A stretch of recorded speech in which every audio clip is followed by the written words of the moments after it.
नमस्कार साथियों। कल हमने लास्ट चूरू के किले तक चर्चा कर ली थी, है ना।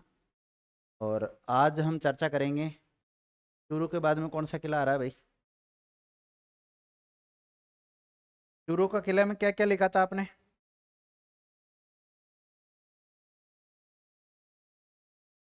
हम्म। चांदी के जो गोले धागे थे ना, उसके लिए फेमस है मुख्य रूप से, था ना। इतना ही लिखा था। ये कौन सा किला है? तारागढ़ बूंदी में भी है और अजमेर में भी है ना। ये है चूरू का किला। कौन सा है? चूरू का किला। आज पढ़ेंगे हम सबसे पहले अचलगढ़ दुर्ग। हेडिंग डालो, अचलगढ़। नहीं दिख रहा है क्या किला? तो पुराने हो गए, अब तो खंडर हो गए ना। अचलगढ़ का दुर्ग, इसको भंवरा थल दुर्ग भी कहते हैं। क्या कहते हैं? भंवरा थल। देखो, सबसे मेन चीज तो होती है कोई भी दुर्ग आता है तो कहाँ स्थित है। तो ये जो अचलगढ़ का दुर्ग है ये सिरोही में है। कहाँ पर है? सिरोही में। अब देखिए विद्यार्थियों, आपसे अगर पूछ लिया जाए अचलगढ़ का दुर्ग कहाँ, सिरोही में बता दोगे आप। लेकिन वहीं पूछ लिया जाता है कि भंवरा थल दुर्ग कहाँ है, तो फिर दिक्कत हो जाती है। तो इनके जो अन्य नाम है वो भी पता होना चाहिए। और सिरोही में कौन सी जगह पर है? आबू। आबू पर्वत सिरोही में, ध्यान रखना। देखो, अब इस दुर्ग का निर्माण किसने कराया था? कुंभा ने? नहीं, कुंभा ने इसका पुनर्निर्माण करवाया था। तो इसका निर्माण करवाया था परमार शासकों ने। लिखिएगा, इस दुर्ग का निर्माण परमार वंश के शासकों के द्वारा करवाया गया था। परमार वंश के शासकों के द्वारा करवाया गया था। लेकिन इसका पुनर्निर्माण 1452 ईस्वी में, 1452 ईस्वी में मेवाड़ के महाराणा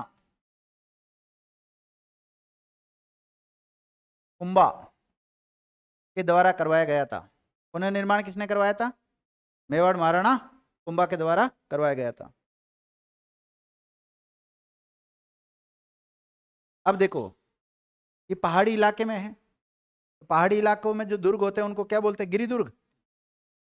देखो, ये गिरी दुर्ग की श्रेणी में आता है। अलग अलग श्रेणियां होती हैं दुर्गों की। तो गिरी दुर्ग की श्रेणी में आता है।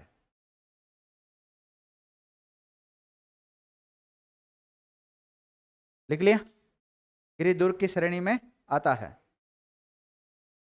अगला लिखो, गुजरात सुल्तान महमूद बेगड़ा।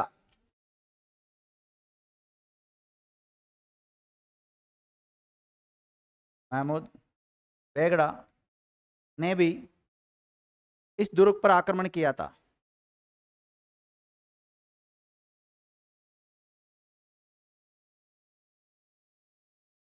अब देखो, ये दुर्ग दिखने को तो आपको छोटा सा दिख रहा है, लेकिन इसमें कौन कौन से स्थल है, कौन कौन सी चीजें अवस्थित है इसमें, वो चीज लिख सकते हो। अवस्थित लिख लीजिए आप। मुख्य स्थल लिख सकते हो या तो आप। इस दुर्ग के मुख्य स्थल, एक तो लिख लिख लो ओखा रानी महल। कौन सी रानी का महल? ओखा रानी महल। आपसे पूछा जाए ओखा रानी महल कौन से दुर्ग में स्थित है? अचलगढ़ के दुर्ग में, सिरोही में। इसके अलावा लिख सकते हो आप कपूर सागर तालाब। कौन सा? एक कपूर सागर तालाब भी इसमें ही है। इसके अलावा सावन भादो झील। सावन भादो झील भी है वहां पर, छोटी सी। सावन भादो झील। सावन भादो झील। अचलेश्वर महादेव मंदिर। अचलेश्वर महादेव मंदिर। अचलेश्वर महादेव मंदिर है यहाँ पर, देख लिया। और अंगूठा मंदिर भी है यहाँ पर।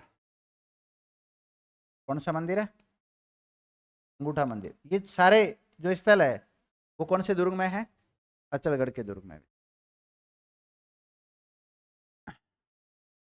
बस इतना ही याद रखना रहता है, इसके बारे में ज़्यादा याद करने की जरूरत नहीं है।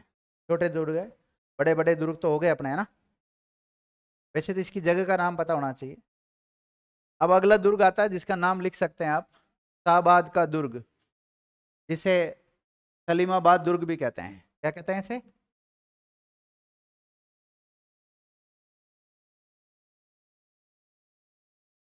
सलीमाबाद दुर्ग भी कहते हैं। कहाँ पे लोकेटेड है? मैंने पढ़ाया आपको शाहबाद दुर्ग, 12। कहाँ पर है? 12 में ध्यान रखना। लिखो, इस दुर्ग का निर्माण चौहान वंश के शासक मुकुट मणिदेव के द्वारा करवाया गया था।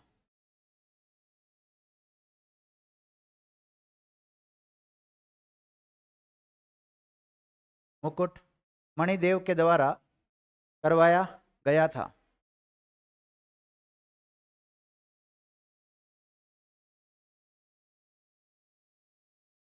अब दुर्ग दिखाई दे रहा आपको? अब इस दुर्ग के चारों ओर एक प्राकृतिक गहराई बनी हुई है, तो लिखो इस दुर्ग के चारों तरफ, कैसे लिखो, इस दुर्ग के दोनों तरफ प्राकृतिक गहराई है, नेचुरल है ना।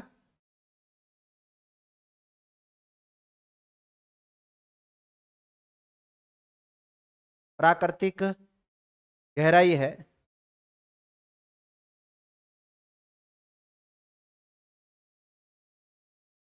जहां पर कुंड खो, क्या, जहां पर कुंड खो नामक चश्मा स्थित है।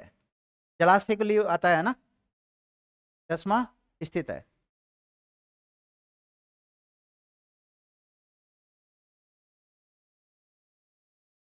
देख लिया? देखो, इस दुर्ग में ही नवलवान तोप, नवलवान तोप स्थित है। आपसे पूछा जाए गर्भ गुंजन तोप कौन से किले में, बताओ? तारागढ़ का बूंदी का जो किला है उसमें, ध्यान रखना। इसी प्रकार आपसे पूछा जाए कि नवलवान तोप कौन से दुर्ग में स्थित है? शाहबाद दुर्ग में। और शाहबाद दुर्ग का दूसरा नाम क्या मिलता है? सलीमाबाद दुर्ग भी मिलता है। लिखो, आपने शेरशाह का नाम सुना होगा, अफगान शासक था। शेरशाह सूरी का नाम सुना ना, लिखिएगा। शेरशाह सूरी ने, ऐसे लिख सकते थे आप, अफगान शासक शेरशाह सूरी ने अपने पुत्र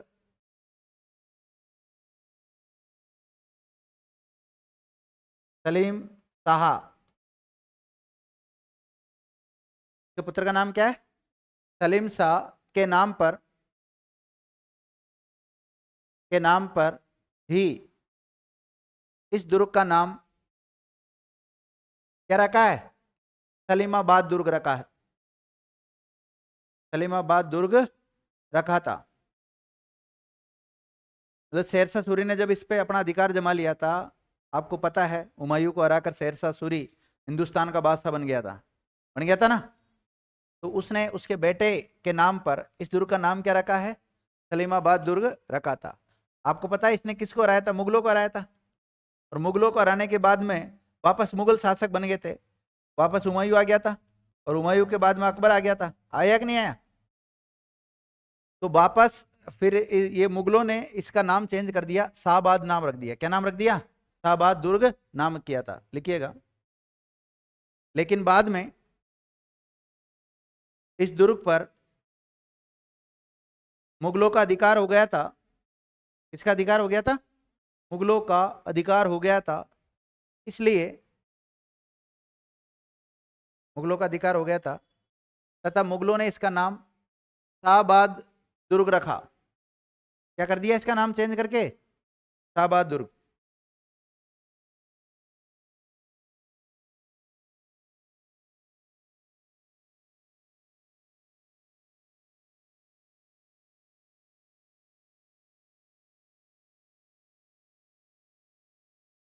क्या लिखा विद्यार्थियों मैंने?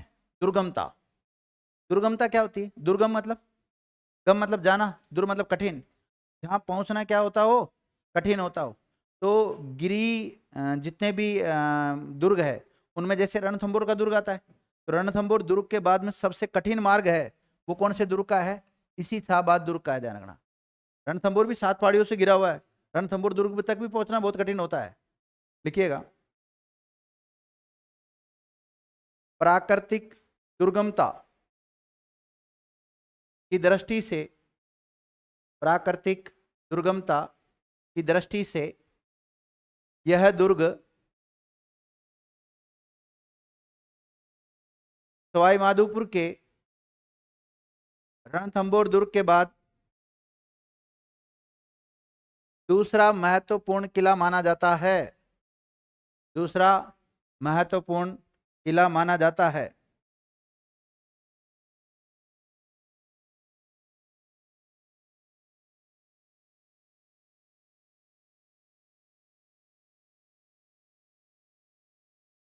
नवलवान तोप कहाँ विद्यार्थियों, कौन से दुर्ग में है? शाहबाद दुर्ग में। इसकी लंबाई कितनी है? 19 फीट। कितनी है? 19 फीट है, ध्यान रखना, वहां लिख लेना, ऐड कर लेना वहां पर।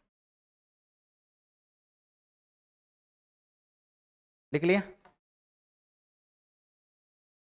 देखो, शेरशाह सूरी जब हिंदुस्तान का बादशाह बना तो मुगलों की हालत खराब हो गई थी, लेकिन एक कालिंजरा अभियान करता है शेरशाह सूरी, और कालिंजरा अभियान के दौरान ही शेरशाह सूरी की क्या हो जाती है? मृत्यु हो जाती है। और कालिंजरा का युद्ध लड़ने के लिए जब शेरशाह सूरी जाता है तो बीच में इसी दुर्ग में होते हुए जाता है वो, मतलब उस समय इसको भी अपना मार्ग में, मतलब कुछ समय तक यहाँ पर रुकता है वो। तो इसमें नोट डाल के लिख सकते हो आप, शेरशाह सूरी कालिंजरा अभियान। अभियान का मतलब एक प्रकार से युद्ध पे जा रहा है ना, कालिंजरा अभियान पर जाते वक्त इस दुर्ग में रुका था।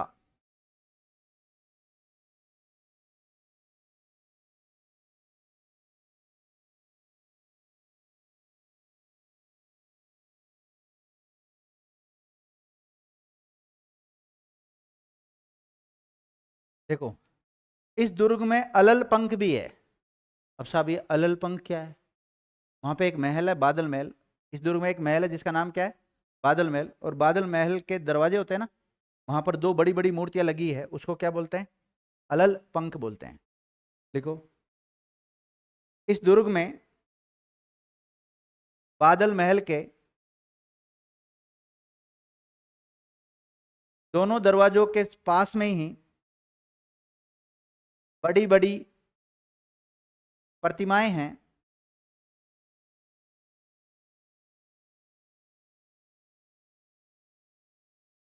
जो अलल पंख कहलाती है। तो अलल पंख को रेखांकित कर लेना।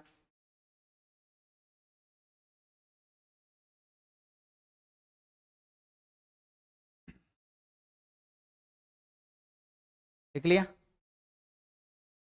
राती घाट का किला किसे कहते हैं? और जमीन का जेवर? हाँ, जूनागढ़ दुर्ग को कहते हैं, बीकानेर वाले को। तो अगला दुर्ग कौन सा पढ़ेंगे हम? जूनागढ़ का दुर्ग। और कहाँ पे लोकेटेड है? यह है दुर्ग। गढ़ तो गढ़ चित्तौड़गढ़, बाकी सब गढ़े ही है। गढ़ तो चित्तौड़गढ़ है मेन, तो सही तो। ठीक है, रंग रोशन करा दिया होगा अभी।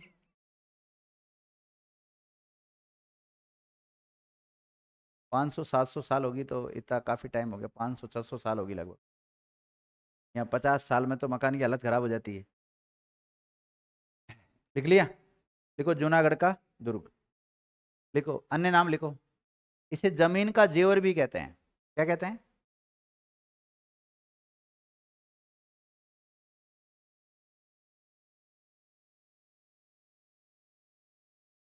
आपसे पूछा जाए जमीन का जेवर कौन से दुर्ग को कहते हैं? जूनागढ़ के दुर्ग को कहते हैं। देखो इसे राती घाट का किला भी कहते हैं, राती घाटी, राती घाट का किला भी कहते हैं। तो राती घाट का किला कहाँ है बताओ? बीकानेर। और जमीन का जेवर कई बार पूछा जाता है कि जमीन का जेवर नाम से कौन से दुर्ग को जाना जाता है, उसका नाम क्या है? लिखो। इस दुर्ग की नींव राव बीका, इस दुर्ग की नींव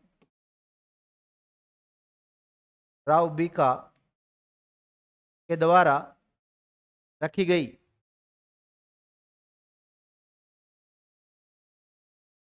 देखो इस दुर्ग का निर्माण राय सिंह के द्वारा करवाया गया। के द्वारा करवाया गया था? राय सिंह। बीकानेर का शासक है ना राय सिंह।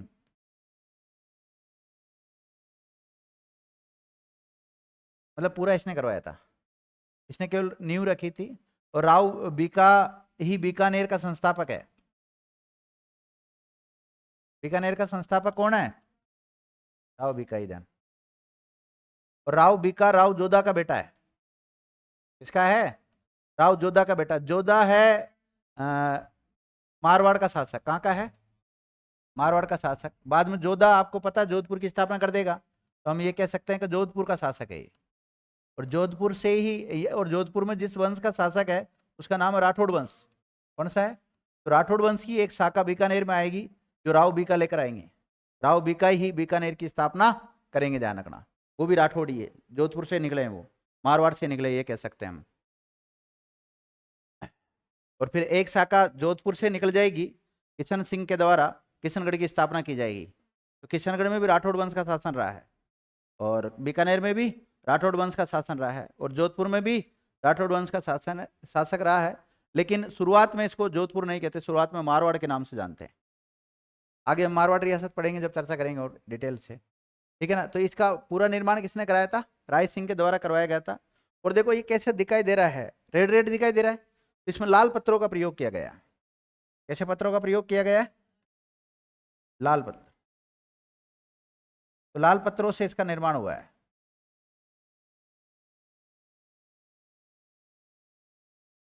लिखो यह दुर्ग चतुष्कोणीय है।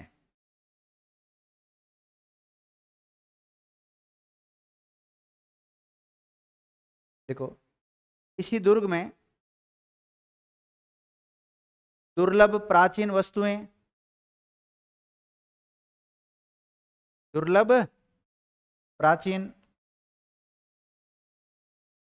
वस्तुएं जो आसानी से नहीं मिलती है ना, दुर्लभ प्राचीन वस्तुएं, कौमा हस्तलिखित ग्रंथों का, हाथ से लिखे हुए ग्रंथ है ना, हस्तलिखित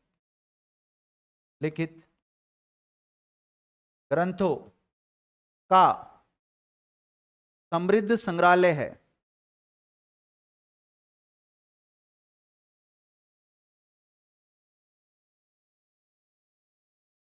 देखो इस गेट मतलब इस दुर्ग में जाने के लिए जो दरवाजे बना रखे हैं उनका नाम है कर्णपोल और सूरजपोल। कौन सा? कर्णपोल और सूरजपोल मुख्य द्वार है। देख लिया?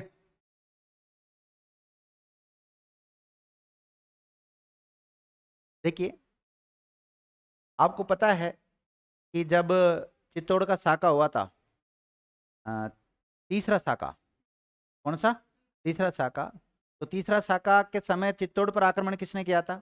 अकबर के द्वारा किया गया था, 1567-68 में हुआ था। और उस समय जयमल और फत्ता, जयमल राठौड़,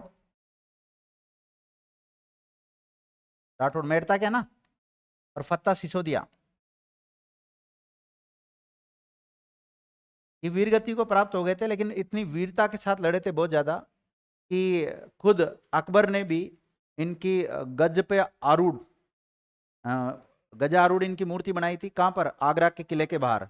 इसी प्रकार उसकी बात ही यहाँ पर भी, सूरजपोल है ना ये, इसका गेट है किसका? बीकानेर का किला कह सकते हो, या जमीन का जेवर कह सकते हो, या जूनागढ़ का जो किला है, इसका जो सूरजपोल गेट है उसके दोनों तरफ उसकी उनकी मूर्ति बना रखी है यहाँ पर भी। तो लिखिएगा, चित्तौड़गढ़ के तीसरे साके में, चित्तौड़गढ़ के तीसरे साके में वीर गति को प्राप्त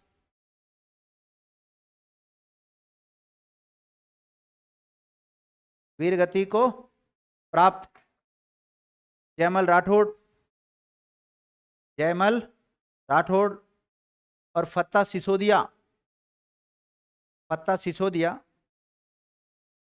की गजारूढ़,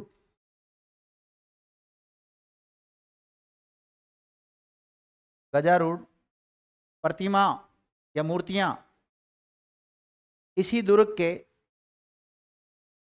सूरजपोल द्वार में स्थित है, सूरजपोल द्वार में स्थित है।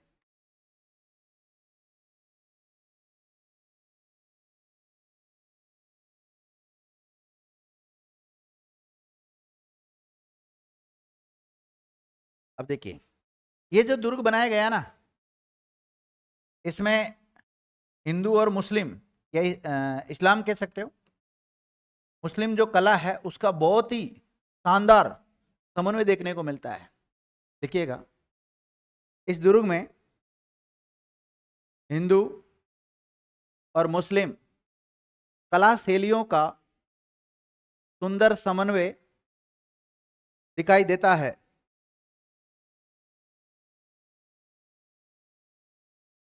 अब बहन जी कह रही थी कि दुर्ग हो तो ऐसा हो सर, शानदार वाला। तो ये शिल्प कला का एक उत्कृष्ट उदाहरण कह सकते हैं इसको हम। देखिएगा, यह दुर्ग अपनी शानदार शिल्प कला के लिए प्रसिद्ध है।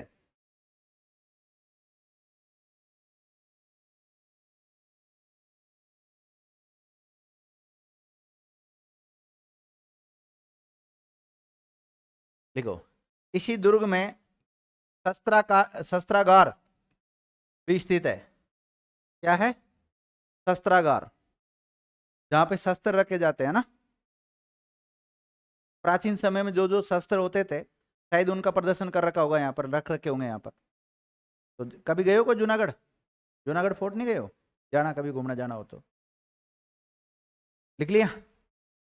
इसके अलावा 33 करोड़ देवी देवताओं के मंदिर भी है यहाँ पर। 33 करोड़ देवी देवताओं के मंदिर भी है। 33 करोड़ देवी देवताओं की साल कहाँ है? मंडोर जोधपुर में। और 33 करोड़ देवी देवताओं के मंदिर कहाँ हैं? तो बीकानेर, इसी दुर्ग में है, ध्यान रखना। तो लिखिएगा, इसी दुर्ग में 33 करोड़ देवी देवताओं के मंदिर भी स्थित है। कितने? 33 करोड़ देवी देवताओं के मंदिर भी स्थित है।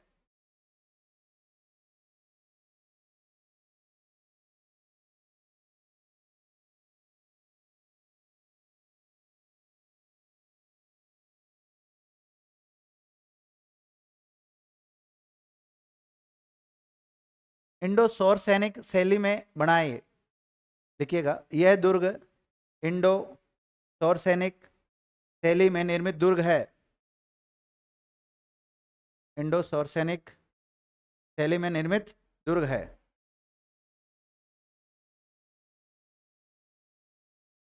लिख लिया? लिखो, यह दुर्ग कौन सी श्रेणी में आता है बताओ? श्रेणी आप बताओ मुझे, कौन श्रेणी में आता होगा? गिरिदुर्ग, जलदुर्ग, धानुदुर्ग, कौन से में आता है ये? धानवन दुर्ग। देखो, यह दुर्ग धानवन श्रेणी में आता है। कौन से में आता है? धानवन श्रेणी में आता है।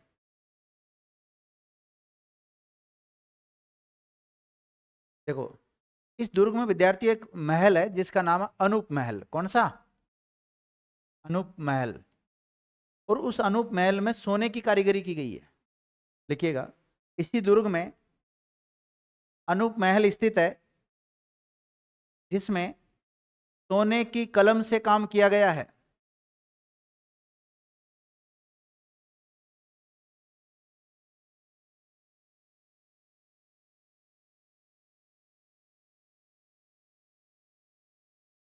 लिख लिया।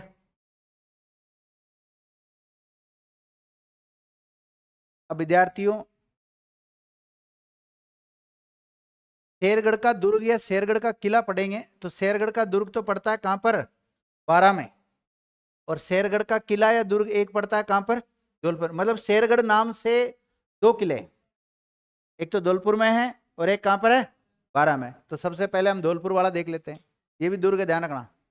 और इस दुर्ग को हम नेक्स्ट क्लास में चर्चा करेंगे ना। धन्यवाद।